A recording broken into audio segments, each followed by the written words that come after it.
오늘 하나님의 말씀은 로마서 7장 7절부터 25절까지의 말씀입니다. 로마서 7장 7절부터 25절까지의 말씀 우리 함께 교독하겠습니다. 그런즉 우리가 무슨 말을 하리요? 율법이 죄냐? 그럴 수 없느니라. 율법으로 말미암지 않고는 내가 죄를 알지 못하였으니 곧 율법이 탐내지 말라 하지 아니하였더라면 내가 탐심을 알지 못하였으리라. 그러나 죄가 귀를 타서 계명으로 말미암아 내 속에서 온갖 탐심을 이루었나니 이는 율법이 없으면 죄가 죽은 것임이라. 전에 율법을 깨닫지 못했을 때에는 내가 살았더니 계명이 이름에 죄는 살아나고 나는 죽었도다. 생명에 이르게 할 그 계명이 내게 대하여 도리어 사망에 이르게 하는 것이 되었도다. 죄가 기회를 타서 계명으로 말미암아 나를 속이고 그것으로 나를 죽였는지라. 이로 보건대 율법은 거룩하고 계명도 거룩하고 의로우며 선하도다. 그런즉 선한 것이 내게 사망이 되었느냐? 그럴 수 없느니라. 오직 죄가 죄로 드러나기 위하여 선한 그것으로 말미암아 나를 죽게 만들었으니 이는 계명으로 말미암아 죄로 심히 죄되게 하려 함이라. 우리가 율법은 신령한 줄 알거니와 나는 육신에 속하여 죄 아래에 팔렸도다. 내가 행하는 것을 내가 알지 못하노니 곧 내가 원하는 것은 행하지 아니하고 도리어 미워하는 것을 행함이라. 만일 내가 원하지 아니하는 그것을 행하면 내가 이로써 율법이 선한 것을 시인하노니 이제는 그것을 행하는 자가 내가 아니요 내 속에 거하는 죄니라. 내 속 곧 내 육신에 선한 것이 거하지 아니하는 줄을 아노니 원함은 내게 있으나 선을 행하는 것은 없노라. 내가 원하는 바 선은 행하지 아니하고 도리어 원하지 아니하는 바 악을 행하는도다. 만일 내가 원하지 아니하는 그것을 하면 이를 행하는 자는 내가 아니요 내 속에 거하는 죄니라. 그러므로 내가 한 법을 깨달았노니 곧 선을 행하기 원하는 나에게 악이 함께 있는 것이로다. 내 속사람으로는 하나님의 법을 즐거워하되 내 지체 속에서 한 다른 법이 내 마음의 법과 싸워 내 지체 속에 있는 죄의 법으로 나를 사로잡는 것을 보는도다. 오호라 나는 곤고한 사람이로다. 이 사망의 몸에서 누가 나를 건져내랴. 우리 주 예수 그리스도로 말미암아 하나님께 감사하리로다. 그런즉 내 자신이 마음으로는 하나님의 법을 육신으로는 죄의 법을 섬기노라. 아멘. 네, 여러분들 혹시 일어나셔서 거울을 한번 보셨나요? 우리가 거울을 보는 이유가 무엇입니까? 거울을 통해서 나 자신의 모습을 볼 수 있기 때문에 그렇습니다. 우리가 거울을 봄으로 말미암아 혹시 우리 얼굴에 눈곱이 끼진 않았는지 그리고 또 얼굴에 뭐 묻은 것은 없는지 우리를 살펴볼 수가 있습니다. 우리가 거울을 통해서 우리 얼굴에 묻어있는 그러한 더러운 것들을 발견할 수 있듯이 율법도 마찬가지의 역할을 하고 있습니다. 그래서 율법을 통해서 우리는 우리의 죄가 죄된 것을 알게 되는 것입니다. 그렇기 때문에요, 여러분, 율법은 우리에게 있어서 죄를 죄로 알게 해주는 역할을 한다라는 것이죠. 그렇다면 여러분, 거울이 우리의 얼굴에 묻은 것들을, 더러운 것들을 발견하게 해준다고 해서 거울이 나쁜 것입니까? 그렇지 않죠. 우리 얼굴에 묻은 더러운 것이 나쁜 것이죠. 마찬가지입니다. 율법 역시 우리의 죄를 알게 해주는 기능을 갖고 있지만 그것은 그 자체의 기능만으로는 결코 악한 것이 되지 않는다라는 것입니다. 바울은 지금 그 부분에 대해서 우리에게 분명하게 이야기를 해주고 있습니다. 로마서의 전반부를 보면은 바울은 계속해서 우리에게 율법의 행위로 말미암아 우리가 구원을 얻을 수 없고 오직 믿음으로 말미암아 우리가 구원을 얻을 수 있다라는 것을 계속해서 강조하다 보니까 다른 시각에서 바라봤을 때는 그러면 율법이 우리에게 있어서 쓸모없는 것이냐라는 그러한 질문이 나오게 되는 것이죠. 거기에 대해서 바울 사도는 그렇지 않다라고 분명하게 우리에게 이야기해주고 있습니다. 우리 십자가의 복음이라는 그 제자훈련을 했을 때에 거기에 보면 율법의 4가지 기능에 대해서 이렇게 이야기를 하고 있습니다. 첫 번째로 율법은 우리의 죄를 드러냅니다. 두 번째로는 우리의 죄를 심화시키고 세 번째로는 율법은 우리에게 초등교사, 몽학 선생으로서의 역할을 해줍니다. 그리고 마지막으로 4번째로 하나님의 백성들에게 삶의 규범을 제시하는 것, 이것이 바로 율법의 역할이다라고 이야기를 하고 있습니다. 그리고 그 책에서 이야기하고 있는 것 중에 하나는 무엇이냐 하면 이 순서가 중요하다라는 거예요.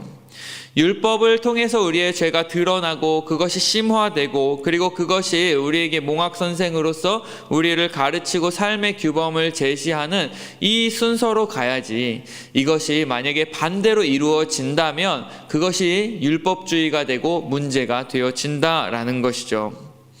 그래서 이 율법의 역할에 대해서 우리가 분명하게 잘 알고 있는 것이 우리에게는 매우 중요하다라는 것입니다.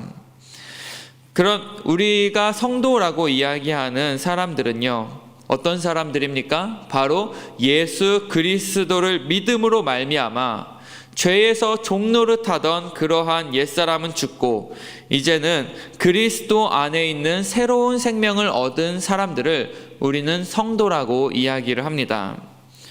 따라서 성도된 사람들의 마음 가운데에는요, 항상 예수 그리스도의 종으로서 이제는 내가 그분을 따라 살고자 하는 그 선한 마음이 자리 잡게 된다라는 것입니다. 죄를 미워하고 선을 행하고자 하는 마음이 성도의 마음 속에는 있습니다. 그런데 어떻습니까? 그렇게 살아가는 것이 결코 쉽지만은 않습니다. 우리가 세상을 살면서 많이 느끼게 되죠. 우리가 선을 행하기를 원하는 우리의 뜻과는 다르게 살다 보면은 나도 모르는 사이에 원치 않는 악을 행하며 살아가고 있는 그러한 자신들을 발견하게 됩니다. 이럴 때면은 때로는 우리는 좌절하고 낙심하게 되죠. 그래서 바울 사도가 오늘 고백한 것처럼 오호라 나는 곤고한 사람이로다, 누가 이 사망의 몸에서 나를 건져내랴 라고 탄식하기도 합니다. 우리는 분명히 하나님 앞에서 거듭난 피조물임에도 불구하고 여전히 옛날과 같은 악을 행하기에 우리 가운데에 그러한 고민들이 생기게 되어지는 것입니다. 근데요 여러분, 이러한 실패와 또한 이러한 갈등은요, 우리가 이 세상을 살아가면서 끊임없이 우리 가운데에 있을 수밖에 없는 자연스러운 현상이다라는 것을 우리가 알아야 합니다. 왜냐하면은 성도인 우리들은 비록 영적으로는 거듭났다라고 하지만 여전히 우리의 육체는 죄의 오염 가운데에 남아 있어서 거룩하고 의로운 삶을 살지 못하게 하기 때문에 그렇습니다. 그렇다고 해서 나의 육체는 아직 죄 가운데 있기 때문에 어쩔 수 없지라고 그것을 합리화시키라는 이야기는 아닙니다. 우리가 항상 예수 그리스도의 뜻대로 선한 일을 행하며 그리고 율법을 지키며 살아가야 하지만 여러분, 우리의 육체가 그것들을 방해한다라는 것입니다. 그렇기 때문에요 여러분, 14절 말씀에 보면 바울 역시도 이렇게 이야기하고 있죠. 우리가 율법은 신령한 줄 알거니와 나는 육신에 속하여 죄 아래에 팔렸도다 라고 기록을 하고 있습니다. 신령하다라는 것은 하나님이 우리에게 주신 율법 자체가 선하다라는 것을 이야기하는 것입니다. 거룩하고 의롭고 선한 것이다. 그런데 이러한 율법을 우리가 스스로 자기의 힘으로 지키려고 하다 보니까 죄 아래에 팔린, 즉 죄에 붙잡혀 죄에게 종노릇 하는 자신만을 발견하게 된다라는 것입니다. 그래서 여러분, 우리가요, 어떠한 하나님의 율법을 우리 스스로가 지키려고 노력할 때에 우리는 반드시 실패하게 되어 있습니다. 그래서 어떤 목사님이 이렇게 고백한 것을 기억을 합니다. 그 목사님 역시도 예수님을 만나고 또 중생의 경험을 하고 또 하나님을 자신의 삶의 주인으로 받아들이셨어요. 그런데 마음속에 항상 다른 여자를 보고 음욕이 생기는 그러한 마음이 생기더랍니다.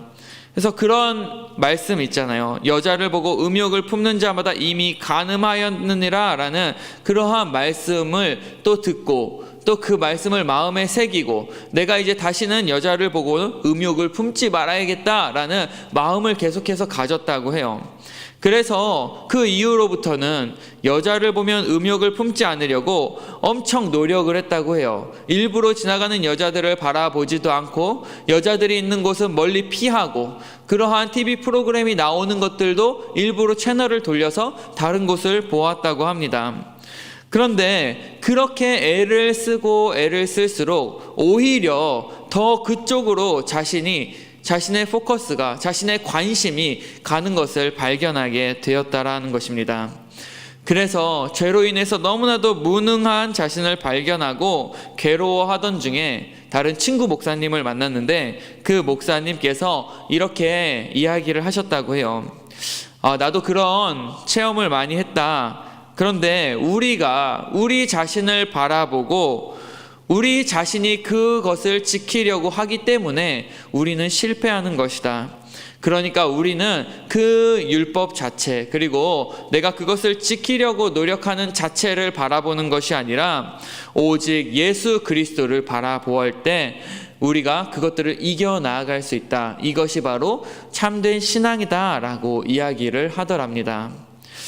여러분, 참 맞는 말인 것 같습니다. 우리가 하지 말아야지 라고 생각하면 생각할수록 오히려 우리는 그러한 것들에 더 많은 관심이 가게 되고 오히려 그것으로 인해서 괴로워하고 좌절하는 우리의 모습을 발견하게 됩니다. 무슨 이야기입니까, 여러분?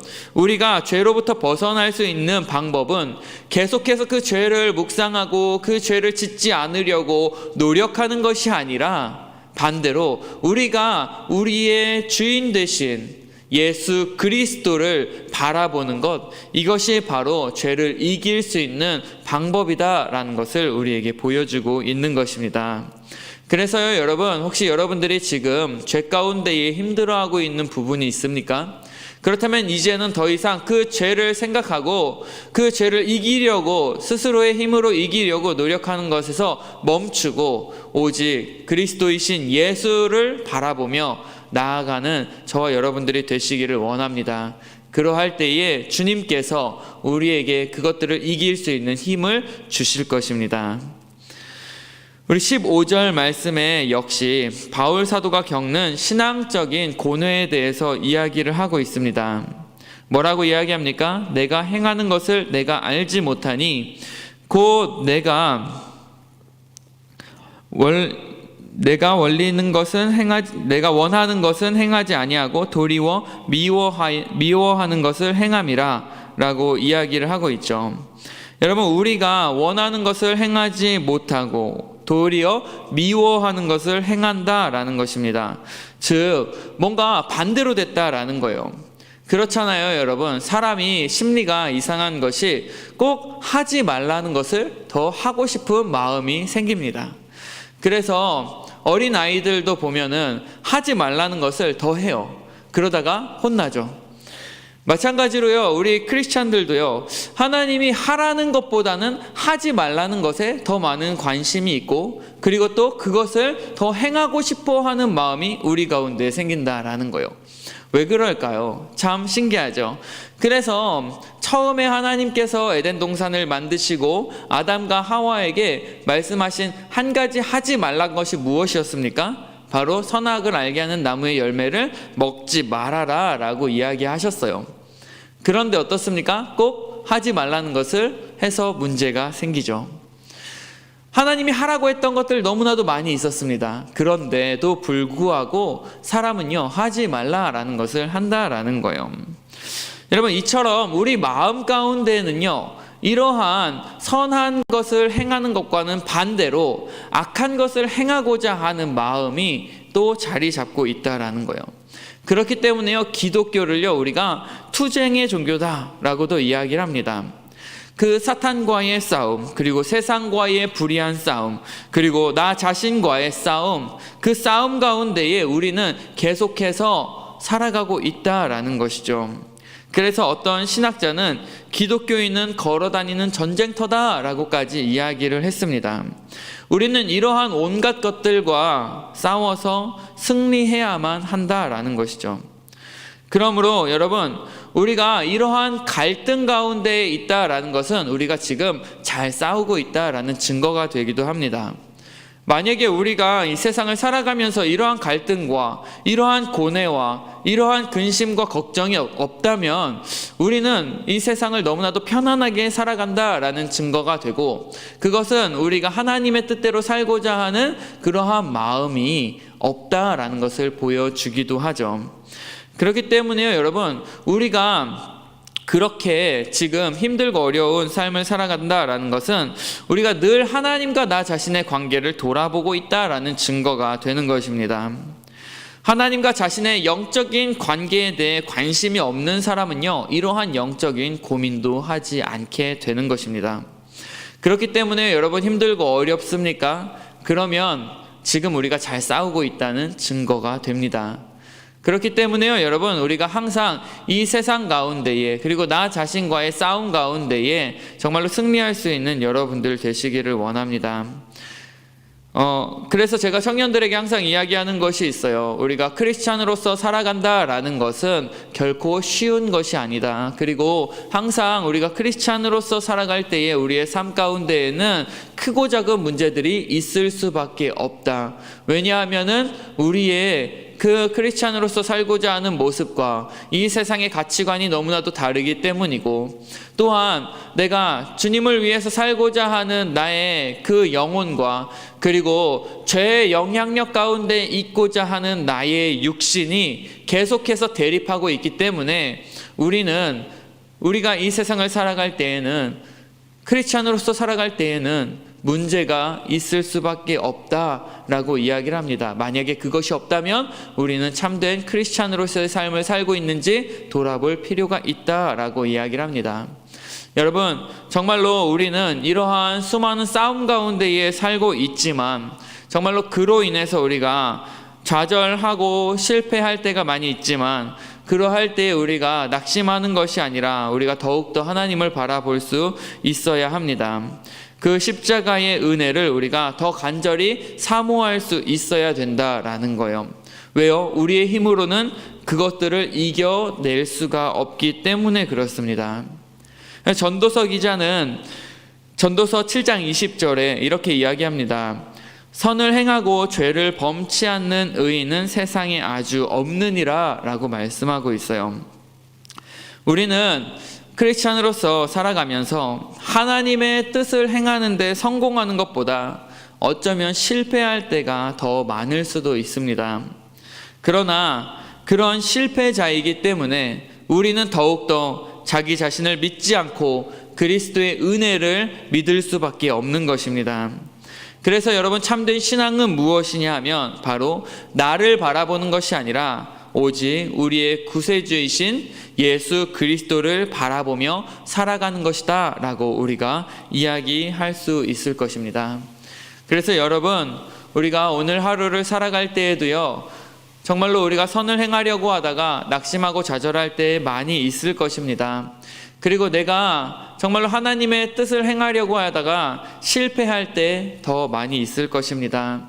하지만 좌절하지 마시고 낙심하지 마시고 자신을 바라보지 말고 우리의 주 되신 예수 그리스도를 바라보며 나아갈 때에 하나님께서 오늘 하루도 여러분들에게 능히 이길 수 있는 그 힘과 능력을 더하여 주실 줄로 믿습니다. 우리 시간 함께 기도하겠습니다. 하나님 아버지, 정말로 우리는 너무나도 부족하고 연약한 자들임을 고백합니다. 하나님의 뜻대로 살고 싶지만 그렇게 살지 못하는 자신을 바라보며 좌절하고 낙심할 때가 많이 있습니다. 그러나 하나님, 우리가 이제는 우리 자신을 바라보지 않고 예수 그리스도를 바라보며 나아갈 때에 정말로 주님이 우리에게 주시는 그 은혜와 넘치는 사랑과 그리고 그 평안이 오늘 하루를 살아가는 우리들 가운데에 넘쳐나기를 원합니다. 그래서 우리는 할 수 없지만 내게 능력 주시는 자 안에서 내가 모든 것을 할 수 있습니다 라고 고백하며 살아갈 수 있는 모든 성도들 되도록 주님 축복하여 주시옵소서. 그리고 이 세상과의 싸움 가운데에, 나 자신과의 싸움 가운데에 승리할 수 있는 자들 될 수 있도록 주님께서 붙들어 주시옵소서. 그래서 율법을 통하여 우리의 죄가 죄됨을 깨닫고, 그리고 오직 예수 그리스도만이 그 죄의 문제를 해결할 수 있는 분이심을 또한 깨닫고 우리가 그 주님만을 의지하며 살아갈 수 있게 도와주시옵소서. 예수님의 이름으로 기도합니다. 아멘. 하늘에 계신 우리 아버지여,